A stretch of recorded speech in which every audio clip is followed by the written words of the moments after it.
Manamma chicken అదిరింది.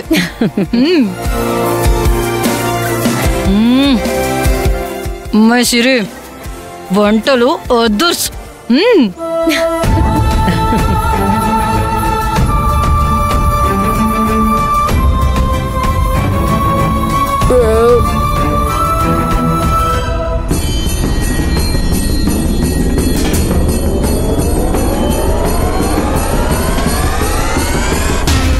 దాక్షిణి,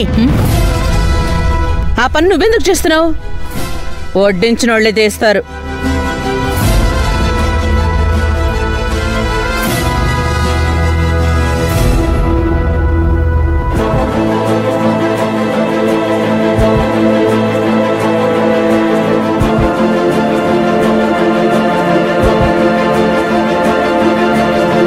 అమ్మగారు, మీరెందుకమ్మా తీస్తున్నారు? నేను తీస్తాను.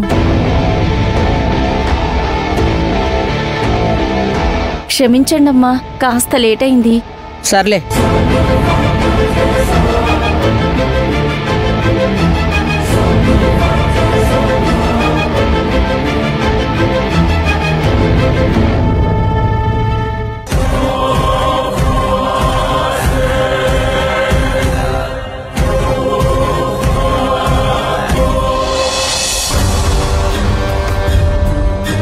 దాక్షాయిని ఏదో చెయ్యాలనే ఈ ఇంటికొచ్చింది.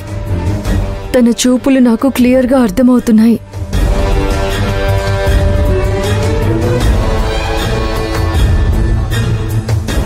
సారీ మంజు, నీ చేత ఇలాంటి పనులు చేయించడం నాకు నచ్చట్లేదు. ఎందుకు? ఆవిడ మన గెస్టే కదా. దాక్షాయిని గారికి వడ్డించడం నీకిష్టం లేదని నాకు అర్థమైంది. నీకెలా తెలుసు? నాకు వడ్డించినప్పుడు నీ కళ్ళల్లో ప్రేమ చూశాను, కానీ దాక్షాయిని గారికి వడ్డించేటప్పుడు నీ మొహంలో సీరియస్నెస్ చూశాను. అంత బాధపడుతూ వడ్డించే బదులు నేను వడ్డించనని చెప్పొచ్చు కదా. పర్లేదులేండి, మీరు వడ్డించడం గురించి ఆలోచిస్తున్నారు. కానీ నేను నా చేతులతో చాలా రోజుల తర్వాత మా ఆయనకి భోజనం పెట్టానని సంతోషపడ్డాను. ఇంకొక విషయం ఏంటంటే, నేను ఈరోజు చేసిన వంటలన్నీ మా ఆయనకి నచ్చాయి.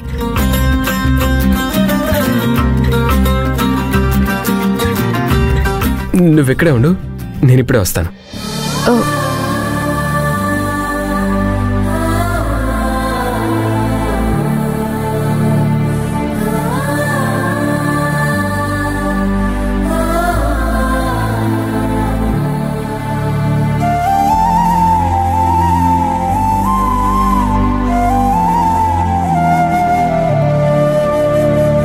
కూర్చో కూర్చో.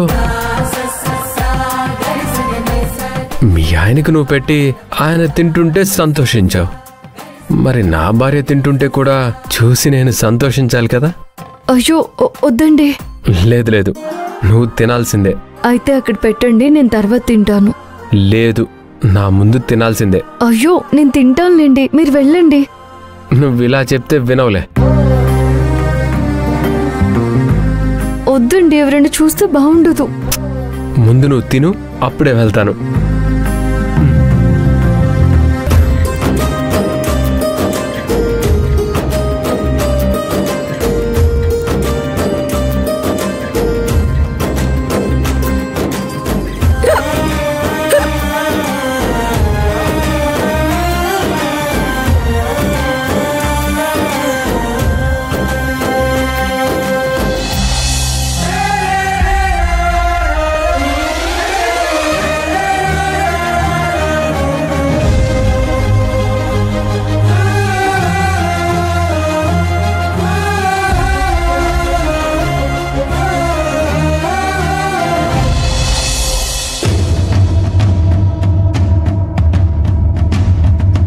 మణమ్మ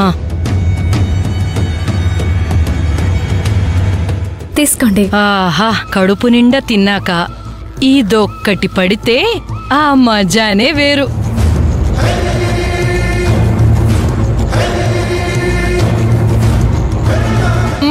ఓహో, స్వర్గంలో ఉన్నట్టుంది. మడమో నువ్వు సూపర్. ఈరోజు నేను చాలా సంతోషంగా ఉన్నాను. రోజు ఇలా సంతోషంగా ఉండటం కుదరదు కదా. ఎందుకు దాక్షాయిని? నీకు ఆస్తి లేదా అంతస్తు లేదా? నువ్వేది కోరుకుంటే అది నీ కాళ్ళ దగ్గరికే వస్తుంది.